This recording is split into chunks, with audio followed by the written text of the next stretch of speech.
విశాఖ నగరం మధురవాడలో శనివారం సంతను కొనసాగించాలని అక్కడ వ్యాపారాలు చేసుకునే చిరువర్తకులు డిమాండ్ చేశారు. ట్రాఫిక్ సమస్యలు ఉత్పన్నమవుతున్నాయంటూ సంతను మరో చోటకు తరలించడానికి అధికారులు ప్రయత్నించడాన్ని నిరసిస్తూ వారు ఆందోళన చేపట్టారు.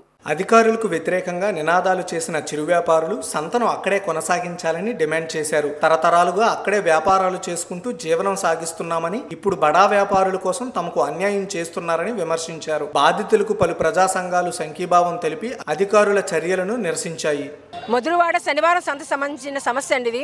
గతంలో కూడా ఇలాగ సమస్య వచ్చింది. డిమార్ట్ పెట్టినప్పుడు డిమార్ట్ వాళ్ళ యొక్క ప్రయోజనాల కోసం అక్కడ ట్రాఫిక్ని క్లియర్ చేయడం కోసం 40 సంవత్సరాలుగా నడుస్తున్న సంత ఏదైతే ఉందో ఆ సంతని మీరు నడపొద్దని చెప్పేసి డిమార్ట్ వచ్చిన కొత్తల్లో ప్రభుత్వం అంతా కూడా ఒత్తిడి చేసింది.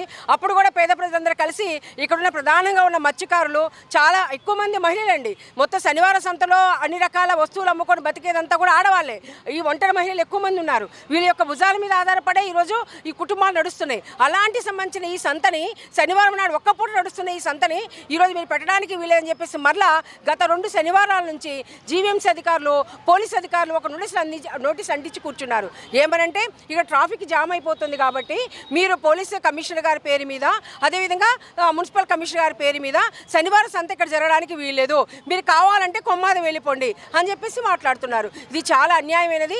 40 సంవత్సరాలుగా నడబడుతున్న ఈ సంతని వీళ్ళు అప్పుడు ఏం చెప్పారంటే, ఇప్పుడు ఒక ఆవిడ అన్నది కదండి, మేము పేదవాళ్ళం కాబట్టి వాళ్ళతో పెట్టుకోలేము, అందుకే మేము బతిలాడుకొని వాళ్ళతో చెప్పాము, అయ్యా ట్రాఫిక్ జామ్ అవుతుంది అంటున్నారు, 2 వైపులా మేము పెట్టుకోవడం వల్ల అంటున్నారు కదా, పోనీ ఒక్కవైపే పెట్టుకుంటాం బాబు, ఒక వరుసగా పెట్టుకుంటాము, ఫుట్పాత్కి వెనకాల పెట్టుకుంటాము, మాకు అవకాశం ఇవ్వండి అన్నారు. లేదు లేదు మేము వినమని చెప్పేసి జీవీఎంసీ కమిషనర్ గారు అన్నారు.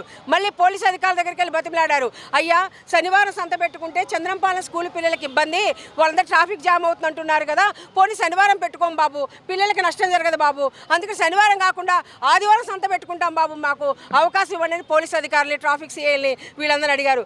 కాదు మీరు ఆదివారం కూడా పెట్టుకోవడానికి వీలేదని చెప్పి పోలీసు అధికారులు వాళ్ళు నిరాకరించారు. అంటే ట్రాఫిక్ జామ్ ఒక్కటే కనుక కారణమైతే ఒక్కవైపు పెట్టుకుంటున్నప్పుడు అనుమతి ఇవ్వాలి, సరే అలాగే పిల్లలకి ఇబ్బంది అనుకున్నప్పుడు ఆదివారం పెట్టుకోవడానికి అనుమతి ఇవ్వాలి. అంటే వీళ్ళు చెప్పిన దాన్ని దేన్ని అనుమతించకుండా వీళ్ళని తరలింపు ఒక్కటే ధ్యేయంగా ఇక్కడ నుంచి బయటకు పంపించడం అంటే ఎంత అన్యాయమైనది. అంటే ఈరోజు స్ట్రీట్ వెండర్స్ అనే వాళ్ళు ప్రభుత్వం యొక్క దయాదాక్షణ మీద ఆధారపడి ఉండటం కాదు కదా. కేంద్ర ప్రభుత్వము, రాష్ట్ర ప్రభుత్వము స్ట్రీట్ వెండర్స్కి ఒక యాక్ట్ తీసుకొచ్చింది. 2014 మే నుంచి అది కూడా అమల్లో ఉంది. వాళ్ళ యొక్క ఉపాధి రక్షణ కోసం, అనేక రకాల వాళ్ళ రక్షణ కోసం వాళ్ళంతా స్ట్రీట్ వెండర్స్ యాక్ట్ ప్రకారం అనేక విధి విధానాలన్నీ కూడా ప్రభుత్వానికి ఇవ్వబడ్డాయి. దాని ప్రకారం ఆలోచించాలి తప్ప నాకు నచ్చింది, నాకు మెచ్చింది, నేను ఇష్టపడ్డాను, నేను తీసేస్తాను అనే అధికారము ఎవరికి ఉండదు. కాబట్టి ఎవరైనా చట్టబద్ధంగా నడుచుకోవాలి. కాబట్టి పోలీసులు కానీ, జీవీఎంసీ కానీ, ప్రభుత్వం ప్రజలు ఏదైతే చెప్తున్నారో మీరు ఆటంకం అంటున్నారు కాబట్టి వీళ్ళని మారుస్తాం అని ఏదైతే అంటున్నారో దాని మీద ఆధారపడి వాళ్ళకి అవకాశం పూర్తిగా కల్పించాలి. వాళ్ళ మీద దౌర్జన్యం చేయరాదు. ఈరోజు వాళ్ళ యొక్క చిరు వ్యాపారస్తుల యొక్క ఉపాధిని కాపాడాలి.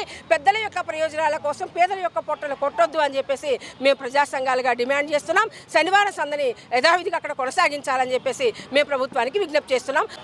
మధురవాడ సంతలో మేము వ్యాపారం చేస్తామండి. ఇప్పటికీ 40 సంవత్సరాలు మా అమ్మాల కాలం నుంచి చేస్తున్నాం. ఈ మధ్య వస్తుందండి ఈ ఆటంకాలన్నీ తీసేయాలి, చెయ్యాలి, ఇంకో దగ్గర పంపించాలి, ఇలాంటి ఆలోచనలు గవర్నమెంట్ కూడా ఎందుకు వచ్చిందో మాకైతే తెలియదు. చిన్న చిన్న వ్యాపారాలు చేసిన వాళ్ళకి అడ్డంకరిస్తే ఇంకా మేము ఎక్కడికి వెళ్తాం? మాకేమైనా జాబులా ఏంటని ఉన్నాయా? మా పూర్వకాలం నుంచి వ్యాపారం చేస్తున్నాం. అటువంటిది అందుకే సార్లందరికీ నమస్కరించి మాట్లాడుతున్నాం. మాకు సహాయం అయితే కావాలి. అక్కడ మా ప్రాణమైనా వదులుతాం, కానీ మేమైతే సంత మాత్రం అక్కడ వదలము. ఎందుకంటే మాకు వేరే దిక్కు లేదు. మేము వెళ్ళేదే వారానికి ఒక వ్యాపారం చేస్తాం, అది 2 గంటల సేపు. 2 గంటల సేపు తర్వాత మేము ఉన్నాం. 4 గంటలకు వేస్తాం, 9 గంటలకు కట్టేస్తాం. అటువంటి దాని గురించి ట్రాఫిక్ ఇబ్బంది, ఈ ఇబ్బంది అని చెప్తున్నారు. ప్రతిరోజు డిమార్ట్ దగ్గర ఇబ్బంది అక్కడ జరుగుతుంది. ఎవరికి సార్లకు తెలియకుండా లేదు, ప్రతి ఒక్కరికి తెలిసి ఇవన్నీ జరుగుతున్నాయి. అలాంటిది ఏంటంటే పెద్దోళ్ళ దగ్గరికి వెళ్తే వాళ్ళకి ఏ కూడా ఉపయోగం ఉండదు. మాలాటోళ్ళు అనుకోండి, మేము తిరిగి ఏది ఫైట్ చేయలేం. అందువల్ల మా మీద కూడా పడుతున్నారు వీళ్ళు.